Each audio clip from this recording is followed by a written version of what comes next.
వేతన బకాయిలు చెల్లించాలని డిమాండ్ చేస్తూ సిఐటియు ఆధ్వర్యంలో ఏలూరు కలెక్టరేట్ వద్ద ఐకేపీ మహిళలు ఆందోళనకు దిగారు. కలెక్టరేట్ ముట్టడికి ప్రయత్నించారు. పోలీసులు అడ్డుకోవడంతో పరిస్థితి ఉద్రిక్తంగా మారింది. గేటు బయట బైఠాయించిన మహిళలు ప్రభుత్వానికి వ్యతిరేకంగా నినాదాలు చేశారు. అక్కడి పరిస్థితిపై పూర్తి వివరాలు మా కరెస్పాండెంట్ వినాయక్ అందిస్తారు. 16 నెలలుగా వేతనాల బకాయిలు ఉన్నాయంటూ సిఐటి ఆధ్వర్యంలో ఐకేపీ మహిళలు కలెక్టరేట్ ముట్టడికి పిలుపునివ్వడం జరిగింది. నిన్న ఉదయం నుంచి కూడా కలెక్టరేట్ వద్ద ఐకేపీ మహిళలు ధర్నా కొనసాగిస్తున్నారు. ఈ నేపథ్యంలో ప్రస్తుతం కలెక్టరేట్ వద్ద ఉద్రిక్తమైన పరిస్థితి నెలకొని మనం చూసుకున్నట్టుగా ఒకవైపునంతా భారీ ఎత్తున పోలీసులు మోహరించున్నారు. ఇక్కడ డిఎస్పీ సరిత ఆధ్వర్యంలో మొత్తం పోలీస్ బెటాలియన్ అంతా కూడా ఇక్కడ రావడం జరిగింది.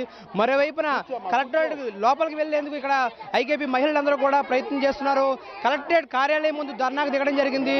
భారీ స్థాయిలో మొత్తం అందరూ కూడా తమకు 16 నెలల వేతనాల బకాయిలు చెల్లించలేదని చెప్తున్నారు. ఈ నేపథ్యంలో మహిళలతో మాట్లాడే ప్రయత్నం చేద్దాం. అమ్మా, ఏమైందమ్మా, మీకు చెప్పండి, మీ సమస్య ఏంటి చెప్పండి. 2000 జీతం కోసం మేము ఎన్నిసార్లు సమస్య పత్రాలు ఇచ్చాం, అయినా సరే స్పందించలేదు. మేము ఎవరు మీకు సమాధానం చెప్పక్కర్లేదు. పీడీ రాడు, జాయింట్ కలెక్టర్ ఎవరిని పంపించలేదు. ఎందుకంటే కలెక్టర్ ప్రజలు ఇంతమంది ఏడుస్తుంటే రోడ్డు మీద పడి నిన్న పొద్దున్న నుంచి కూడా నీళ్ళు లేకుండా దోమల్లో పడి వర్షంలో పడి అలా ఏడుతుంటే మమ్మల్ని పట్టించుకోకుండా ఈ మాటలు వినపట్టలేదా?